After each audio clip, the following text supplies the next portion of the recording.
Maaga talagang sumapit ang Pasko kina Maha Salvador at Rambo Nunez. Masayang ibinalita ng mag-asawa noong December 1 na inaasam nila ang pagdating ng kanilang unang anak.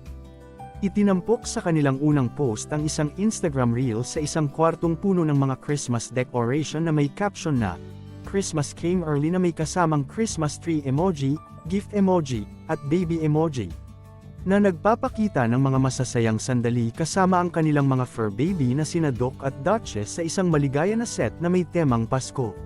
Sa pagtatapos ng video, naglagay sila ng sonogram sa Christmas tree at excited na ipinakita ang baby bump ni Maha Salvador. Ibinahagi rin nila ang magagandang larawan na may temang Pasko ng kanilang lumalaking pamilya. Kasama ang kanilang fur baby na sina Doc at Duchess. Sa caption, isinulat ni Maha, "Our growing family." Sabi naman ni Rambo sa caption ng larawan na kanyang ipinost, "The best Christmas present we could ever ask for." Binati ng mga kapwa celebrity ang mag-asawa sa comment section. July 31, 2023 nang maganap ang destination wedding nila sa Bali, Indonesia.